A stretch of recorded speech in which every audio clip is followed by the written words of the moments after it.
नमस्कार स्टूडेंट। अब आपके सामने मैं लेकर उपस्थित हूँ आपके सिलेबस का कविता पतंग, जिसके रचयिता आलोक धनवा जी हैं। पतंग कविता के माध्यम से कवि आलोक धनवा जी ने बाल सुलभ इच्छाओं का बड़ा ही सुंदर चित्रण किया है कि जो बच्चे होते हैं उनकी जो मन की गति होती है वो कितनी तेज होती है। जिस तरीके से एक पतंग को एक बारीक धागे के सहारे दूर आसमान में उड़ाया जा सकता है, उसको नियंत्रित किया जा सकता है, वैसे ही जो छोटे कोमल बच्चे होते हैं उनके मन की भी उड़ान बहुत दूर होती है। बाल सुलभ इच्छाएं जो होती हैं वो बहुत ही मजबूत होती हैं। तो उन्हीं का वर्णन कवि ने किया है। प्राकृतिक सौंदर्य का बड़ा सुंदर चित्रण कवि ने इसमें किया है। जैसे अब कवि इसमें बताते हैं कि सबसे तेज बौछारें गई भादो गया, सवेरा हुआ, यानी बारिश का मौसम समाप्त हो गया। भादवे का जो महीना होता है, सावन भादो का महीना जो होता है वो बारिश का होता है। तो बारिश का मौसम समाप्त हो गया है और अब सवेरा यानी शरद ऋतु आ गई है। जैसे आजकल का मौसम भी अच्छा चल रहा है, शरद ऋतु का आगमन हो गया है। तो शरद आया पुलों को पार करते हुए, यानी कठिनाइयों को पार करते हुए, बरसात के मौसम को पार करते हुए, अपनी नई चमकीली साइकिल तेज चलाते हुए।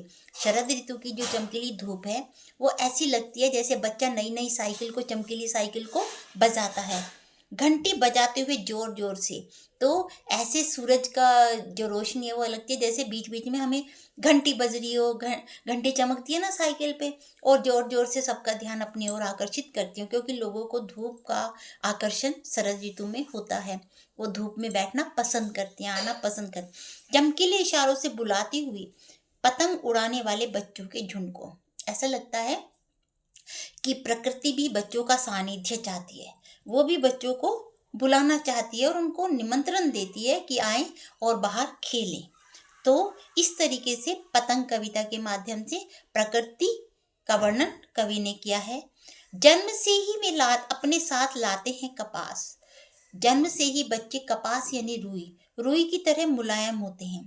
पृथ्वी घूमती हुई आती है उनके बेचैन पैरों के पास। बच्चों के मन में बहुत चंचलता होती है, बहुत नटखट होते हैं और वो बहुत ही एक्साइट होते हैं, बहुत ही जोश में होते हैं, उमंग में होते हैं। पृथ्वी स्वयं ऐसा लगता है उनके पैरों के पास आती है। जब में दौड़ते हैं बेसुध, बिना सोच समझ के दौड़ते हैं, तो ये दिशाएं कैसे लगती हैं उनको, जैसे मृदंग की तरह, संगीत ढोलक की तरह जैसे ये बज रहा हो। जब में पेंग बढ़ाते, पेंग यानी कदम बढ़ाते हुए आगे चले आते हैं और डाल के तरह लचीले वेग से। अक्सर उनका शरीर कैसा होता है, जैसे डाल होती है पेड़ की, वो लचीली होती है, फ्लेक्सिबल होती है, वैसे ही बच्चों का शरीर भी लचीला होता है। और वो पतंग उड़ाते उड़ाते जब छत के किनारे पे भी पहुंच जाते हैं तो उस समय उनके जो रोमांचित शरीर का संतुलन है वही उन्हें गिरने से बचा लेता है, क्योंकि फ्लेक्सिबल होते हैं, लचीले होते हैं और किनारों पे जाकर भी बच जाते हैं। उस समय गिरने से बचाते हैं उन्हें सिर्फ उनके ही रोमांचित शरीर का संगीत। जो उनका शरीर होता है फ्लेक्सिबल, हर जगह एडजस्ट हो जाते हैं। पतंगों की धड़कती ऊंचाइयां उन्हें थाम लेती है महज एक धागे के सहारे। एक धागे से वो अपने आप को नियंत्रित कर लेते हैं, पतंग को भी कर लेते हैं और खुद भी बच जाते हैं।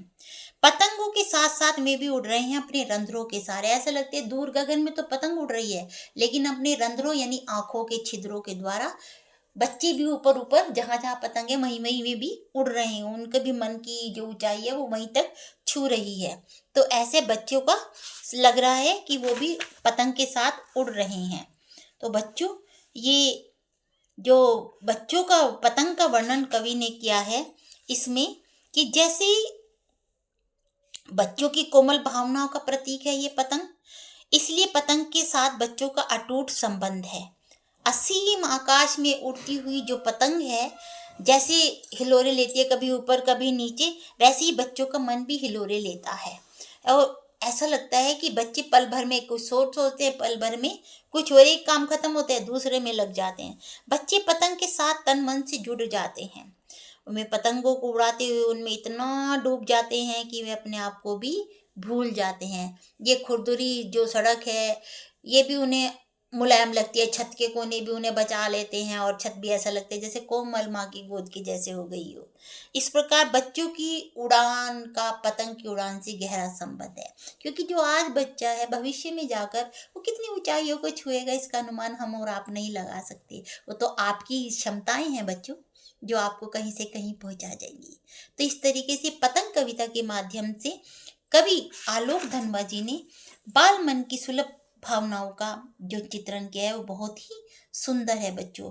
प्राकृतिक वर्णन इसमें है। भादो मास के बाद शरद ऋतु का परिवर्तन हुआ है।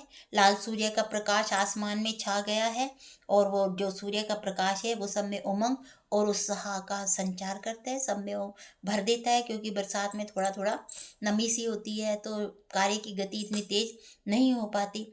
और बच्चे एक तरफ जहाँ बच्चे हैं वो गिरते संभलते खुद ही संभल जाते हैं और सारी मुसीबतों का सामना करने की प्रेरणा हमें इस पतंग के माध्यम से, इस प्रकृति के माध्यम से मिलती है बच्चों। तो ये कल्पना की उड़ान है, ये उत्साह की उड़ान है बच्चों की। तो इस पतंग कविता के माध्यम से कवि आलोक धनवा बाल सुलभ इच्छाओं का वर्णन बहुत सुंदर ढंग से कर रहे हैं बच्चों। तो बच्चों इसका काव्य सौंदर्य जो हम करेंगे, सरल सरस भाषा, खड़ी बोली, प्रसाद गुण, चित्रात्मक शैली, क्योंकि इसमें प्राकृतिक चित्रण है, पतंग है और जो बहुत ही पतंग बारीक कागज से बनी हुई है, रंगीन कागज से बनी हुई है, पतले धागे से उसको कंट्रोल किया गया है, बच्चे जो रुई के जैसे हैं उन सब का वर्णन है। अनुप्रास अलंकार आपको नजर आ रहा होगा, पुनरुक्ति प्रकाश नजर आ रहा होगा और आप ढूंढिएगा इसमें और मुझे बताइएगा क्या क्या है। छंद मुक्त कविता है बच्चों। तो इस तरीके से ये कविता पतंग कविता आपके समक्ष प्रस्तुत की मैंने। Thank you.